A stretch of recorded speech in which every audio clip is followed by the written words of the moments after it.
કરતા કાર્યક્રમો સારા કરાવતા. હા. બાજુ આ બધી વાતો તો ચોક્કસપણે કહેવા માગું છું, જે પણ કાર્યક્રમો કયા આજ દિન સુધી કોઈ બિરસા મુંડાજીની જયંતિ નહોતા મનાવતા. વડાપ્રધાન આવ્યા એમને અમે આવકારીએ છીએ.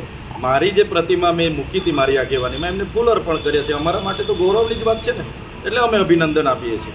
પણ જે પ્રકારે ત્યાંના પાર્કિંગના નામે 2.5 કરોડનું બિલ કોઈ મૂકે, ડોમના નામે તમે 10 કરોડનું કોઈ બિલ મૂકે, ચાના નામે તમે 2 કરોડના, હવે કેવી ચા પીધી હશે એવું.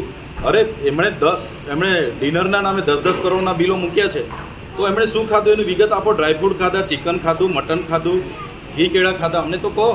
અહીંયા એક બાજુ કુપોષણના બિલો તમે મંજૂર નથી કરતા, બાળકોના ફૂડના બિલો તમે મંજૂર નથી કરતા, સ્કોલરશિપ માટે અહીંયા અમારે ધરણા કરવું પડે, ગ્રાન્ટ નથી એવી તમે વાતો કરો, અને એક બાજુ 50 કરોડના પ્રોગ્રામો કરો તો કઈ રીતના ચાલશે? અને પ્રોગ્રામો તો રોજના ચાલુ પ્રજાના પૈસે દિવાળી જ થાય છે. એટલે પ્રજાએ જાણવું પડશે નર્મદા જિલ્લાનું જે પણ બંને કાર્યક્રમોમાં અને વિકાસ પર્વથી માંડી વિકાસ મહોત્સવ, ગૌરવ યાત્રામાં જે પણ ખર્ચાઓ થયા છે જેના કારણે બધા ડિપાર્ટમેન્ટમાં આજે ગ્રાન્ટ નથી, એટલે એના માટે અમે ચિંતિત છીએ. ચૈતર વસાવા ધારાસભ્ય ડેડિયાપાડા આપણે બધા જ જાણે છે. આવા ભૂતકાળમાં જ્યારે સરકારી કાર્યક્રમો થયા છે ત્યારે હિસાબમાં છે. ડેડિયાપાડામાં ફોરેસ્ટ વિભાગનો કાર્યક્રમ હતો તે સમયે પણ એને હિસાબમાં આવ્યો અને સરકાર આપે છે. આ વખતે પણ સ્ટેચ્યુ ઓફ યુનિટીનો પ્રધાનમંત્રીનો કાર્યક્રમ થયો અને ત્યાર પછી બિરસા મુંડા જન્મજયંતિનો ઉત્સવ ડેડિયાપાડામાં ઉજવાયો. માં પણ અલગ અલગ નિરંતર રજૂઆત લોકો પ્રવાસ એનો ચાલુ છે.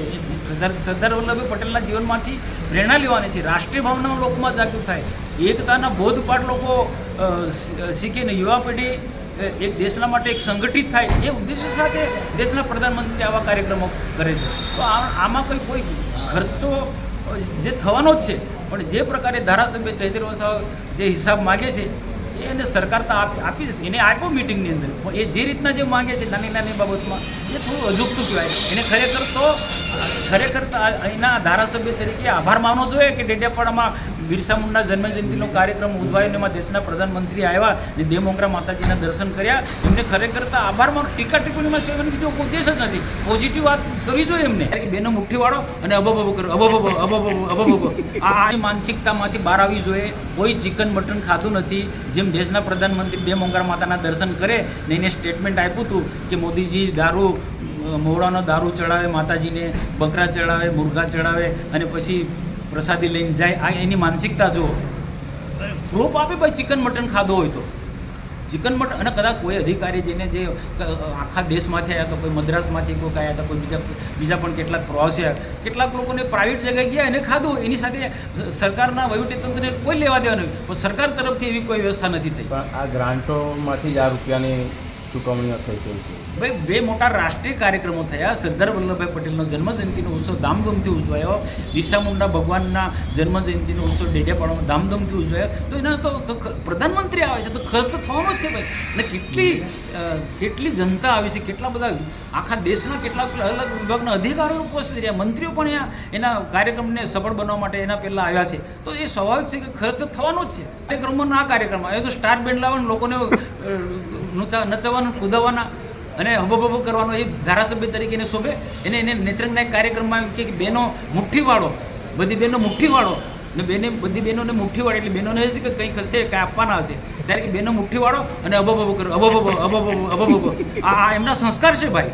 આ આદિવાસીને કઈ દિશા તરફ આ ધારાસભ્ય લઈ જવા માંગે છે. આમ આદમી પાર્ટીના એક કાર્યક્રમમાં બીજા બધા નેતાઓ અબો બોલે, અબો મુઠ્ઠીવાળીને.